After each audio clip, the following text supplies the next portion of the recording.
Olá, eu sou o reverendo Cleiton Oliveira do canal Theo Pitaco e como sempre eu vim dar um pitaco a respeito dos textos bíblicos que são comumente dito na maioria dos evangélicos do Brasil. Irmãos, o texto que eu venho trazer essa noite é Mateus 18:20, onde ele diz assim: onde estiverem dois ou três reunidos, eu também estou no meio. O que é mais comum nessa interpretação bíblica é que aparentemente fala-se de uma reunião solene, ou de uma assembleia, ou em um culto. O que isso é muito comum? As pessoas que leem esse texto, elas entendem que onde tiver dois ou três reunidos ali, o próprio Senhor se faz no meio, né? Então isso é muito comum entre as pessoas. Elas consideram que, se tiver dois ou três, então é um culto, né? Onde tiver dois ou três, então o Senhor está aqui no meio. Mas isso é um ledo engano, porque Jeremias 23, de 23 e 24, ele fala assim: acaso sou eu Deus de longe e não Deus de perto? Ocultar-se-ia alguém da minha presença? Ele ainda vai adiante ainda cita que não há lugar onde que o Senhor não esteja, porque afinal de contas, ele está entre os céus e a terra, né? Esse é o fechamento do texto aí em Jeremias 23, 23, 24 e 25. Então, esse texto, ele tem um equívoco, porque se nós fazermos a leitura de Mateus 18, 20 e desconectá-los dos textos anteriores, nós temos a tendência de achar que quando dois ou três estiverem reunidos, aí o Senhor está no meio. Não, ele está no meio a todo momento. E esse texto, na verdade, ele nem fala a respeito disso. Se você acompanhar o texto a partir do verso 17, você vai, não, na verdade do verso 15, você vai perceber uma perícope. O que é uma perícope? É uma ideia, onde você tem o começo dessa ideia e o fechamento dessa ideia. Então ali vem uma série de questões sobre perdoar, sobre não perdoar, sobre a ovelha perdida, isso tudo em textos anteriores. E a pergunta do verso 15 do capítulo 18, ele faz assim: o que fazer quando alguém peca contra você? Essa foi a pergunta que os discípulos fizeram a Jesus Cristo. E a resposta que ele deu a esses acontecimentos é, primeiramente, que você vai lá e converse com essa pessoa que pecou contra você. Não obstante, se você ganhá-la, olha, você vai tumultuar brasas vivas sobre a tua cabeça. Mas não se convencendo o irmão que pecou contra você, você chama uma testemunha. Chamando essa testemunha, e essa pessoa não aceitando o testemunho, ainda chame duas testemunhas.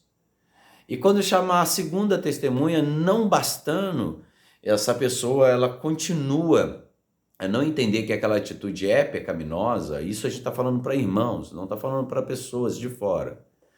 E ele não entendendo isso, ele disse: chama um ancião, né? Chama o presbítero da igreja, para que auxilie essa comunicação e na tentativa de convencer que esse irmão está pecando contra o outro.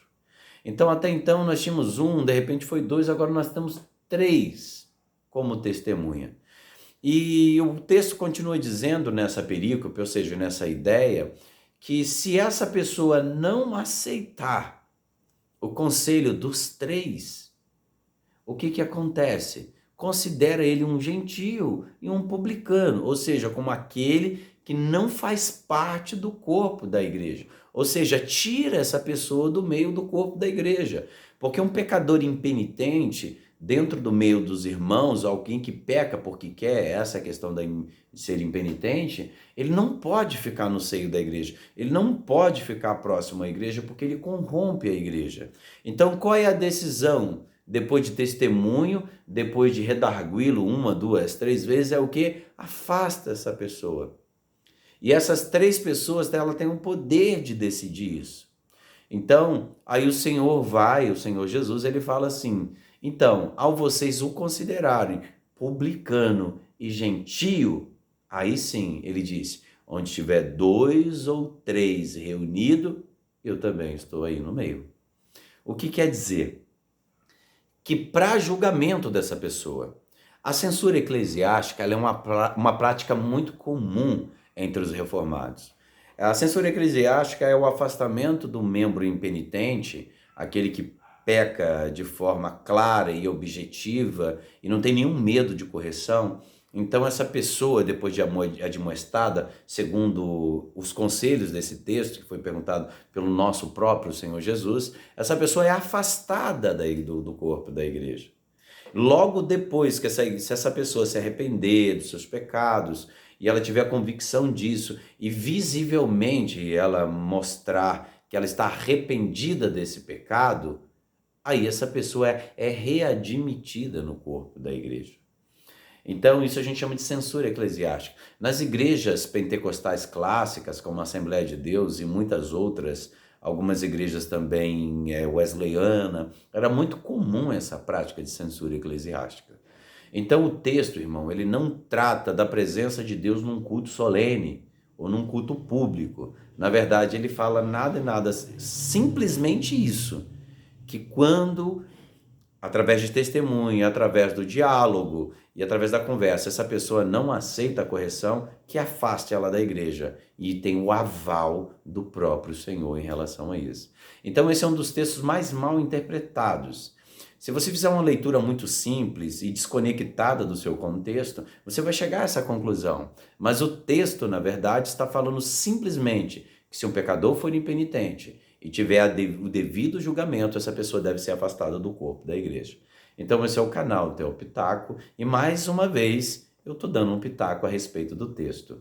Então, irmãos, muito obrigado e até o próximo Pitaco.